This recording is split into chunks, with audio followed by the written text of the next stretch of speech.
আসসালামু আলাইকুম।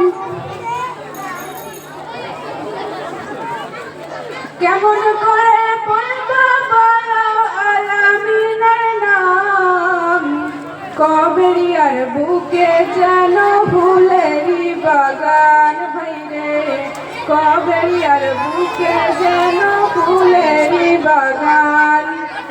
কেমন করে পড়বো বলো আলামিনের নাম, কবেরিয়ার বুকে যেন ফুলেরই বাগান ভাইরে, কবেরিয়ার বুকে যেন ফুলেরই বাগান।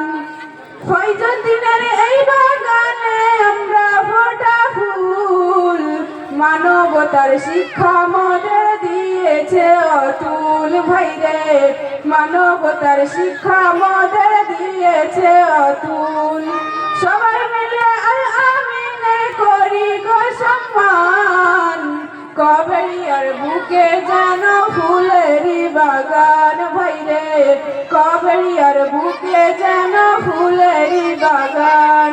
কেমন করে বলবো বলো আল আমিনের নাম, কবেরিয়ার বুকে যেন ফুলেরই বাগান ভাইরে, কবেরিয়ার বুকে যেন ফুলেরই বাগান। রবিন বাবু জয়ন্ত স্যার চোখের মনি, নিখিল বাবু মিরাজ বাবু অন্তরের গনি ভাইরে, নিখিল বাবু মিরাজ বাবু অন্তরের গনি।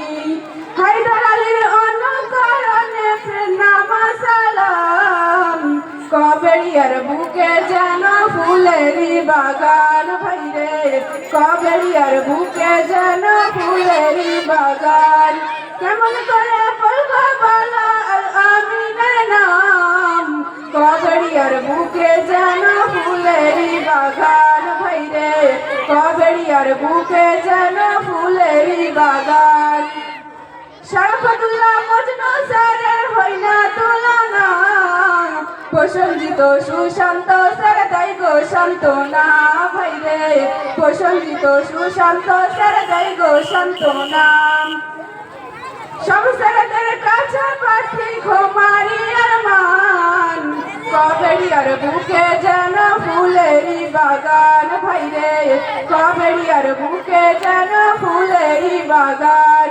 কেমন করে বলবো বলো আল আমিনের নাম, কবেরিয়ার বুকে যেন ফুলেরই বাগান ভাইরে, কবেরিয়ার বুকে যেন ফুলেরই বাগান। নূর সালাম স্যারের কথাবার্তা সরল সাদা সিধা, অনুষ্ঠানে এসে হায়দার আলী হয়েছে ফিদা ভাইরে, অনুষ্ঠানে এসে হায়দার আলী হয়েছে ফিদা। শ্রোতাবৃন্দ দোয়া করো এইটুকুই আরমান, কবেরিয়ার বুকে যেন ফুলেরই বাগান ভাইরে, কবেরিয়ার বুকে যেন ফুলেরই বাগান। কেমন করে বলবো বলো আল আমিনের নাম, কবেরিয়ার বুকে যেন ফুলেরই বাগান ভাইরে, কবেরিয়ার বুকে যেন ফুলেরই বাগান।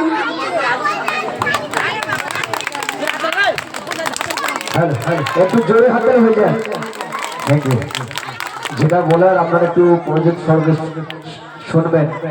যারা অ্যাকচুয়ালি গজল লেখে, সন্তানের মা না হলে সন্তানের মর্ম কিন্তু জানেই না সে, তাই না? যারা গান লেখে গজল লেখে তারা জানে একটা লেখার কতটা মর্ম। যাই হোক, এই যে গজলটা স্যারদের নিয়ে এত সুন্দর ছন্দের সাথে মিল করে বললো, সেই গজলটা যে লিখেছে তাকে কামতা স্টেজ প্লিজ স্টেজে ডাকছি একটু। গজলটা যে লিখেছে তাকে একটু স্টেজে ডাকছি আমি, কারণ আপনি তো টুকটাক করে গানটা লিখছি, সেটা কেউ জানে হয়তো কেউ জানে না, তো সেই জন্য বলছি গজলটা যিনি লিখেছে তাকে ডাকছি আমি স্টেজে। প্লিজ কামতা স্টেজ একটু স্টেজে কিন্তু আসতে হবে।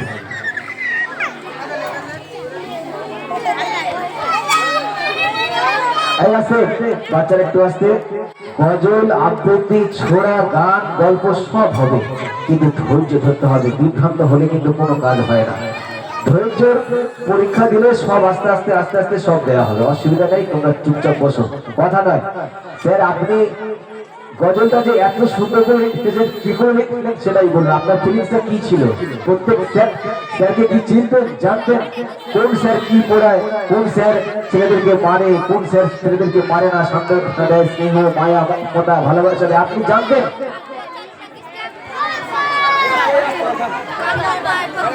যাই হোক বলি, আমি আলামিন কোচিং সেন্টারে সাপ্তাহিক একদিন ক্লাস করি, অ্যারাবিক এবং ইসলাম পরিচয়। আমি কিন্তু ভালোভাবে নতুন নতুন স্যারদের চিনি না, কিন্তু ছেলে মেয়েদের কাছে জিজ্ঞেস করে তারা আমাকে বলে দেয় যে হুজুর এই স্যারটা এইরকমই, এই স্যারটা এইরকমই, যাক একদম তার উপরেই এই ছন্দগুলো, তার উপরে এই ছন্দ নিয়ে এই আলামিন কোচিং এর নাম দিয়েই এই সুন্দর একটি কবিতা।